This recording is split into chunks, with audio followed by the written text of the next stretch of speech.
As coisas que aconteciam na Idade Média parecem não ter fim, principalmente pelo jeito um pouco estranho que as pessoas viviam naquela época.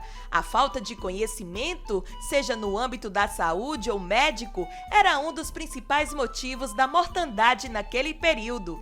E hoje vou te mostrar 9 costumes nojentos da medicina na Idade Média. Antes, não esqueça de deixar o seu like e se inscrever. Agora, sem mais delongas, vamos ao vídeo.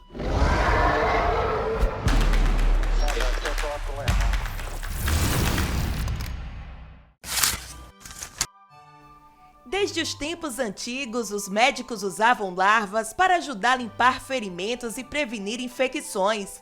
Os médicos medievais não se preocupavam, já que os vermes se alimentavam de tecido morto. Um estudo publicado na revista americana Arquivos de Dermatologia mostrou que larvas colocadas em incisões cirúrgicas ajudaram a limpar mais tecido morto dos locais do que o desbridamento cirúrgico padrão. Trepanar. Calma lá! Não é nada disso que você está pensando. Trepanar é um procedimento cirúrgico que envolve a perfuração de um orifício no crânio humano. Esse doloroso orifício expõe a dura mater, uma membrana externa do cérebro que os médicos usam para tratar uma série de problemas de saúde diferentes. Os médicos usaram essa prática na Idade Média para tratar doenças como epilepsia, enxaquecas e uma variedade de transtornos mentais. Se você estivesse sofrendo de depressão, era só fazer um pequeno buraco na cabeça que tudo estava em ordem. Infelizmente, o buraco na cabeça comumente expunha o cérebro a germes transportados pelo ar, o que costumava ser fatal para os pacientes. Um tratamento não eficaz, mas muito utilizado para tratar hemorroidas, era a queimação das feridas. Os médicos usavam ferro quente com brasas para tratar os pacientes que sofriam dessa doença.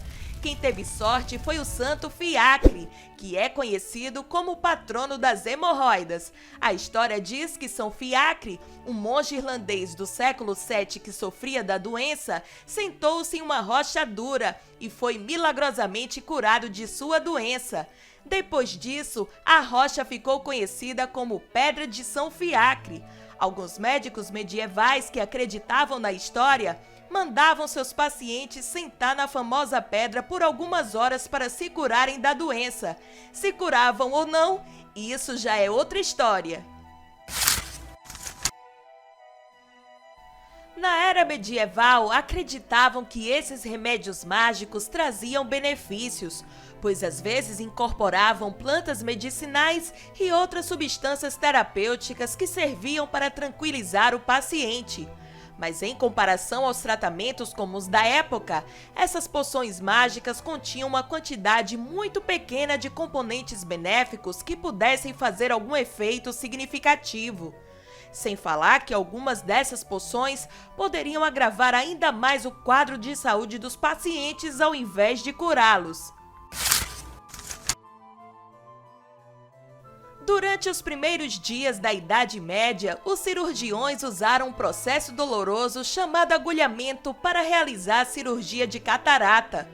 Envolvia uma agulha grossa e chata que o médico enfiava diretamente na borda da córnea de uma pessoa, sem anestésicos, exceto talvez uma xícara de vinho tinto amargo para minimizar as dores. A ideia por trás dessa técnica era empurrar a lente opaca de volta para a parte mais baixa do olho, o que resultaria em uma pupila clara. No entanto, o paciente doente normalmente ficava com o olho desfocado. O resultado era um olho que só enxergaria coisas grandes de perto. Catéteres eram usados na época medieval para aliviar doenças urinárias dolorosas. Naquela época havia falta de antibióticos e um excedente de vírus venéreos, como a sífilis, então muitas pessoas sofriam com os problemas de bexiga bloqueada. O catéter medieval consistia em um tubo de metal que era dolorosamente inserido na uretra e depois na bexiga. Quando o tubo não conseguia entrar na bexiga de uma pessoa, os médicos usavam outras táticas igualmente dolorosas. A sangria era uma forma de tratamento muito popular na Idade Média, utilizada na cura de inúmeras doenças. Era normalmente praticada por cirurgiões e barbeiros que tinham alguns conhecimentos na área médica. O procedimento era simples. Com o tradicional corte na veia, normalmente no braço, deixavam o paciente sangrar. O processo de sangria é um conceito que na época se encontrava intimamente ligado à teoria dos 4 humores.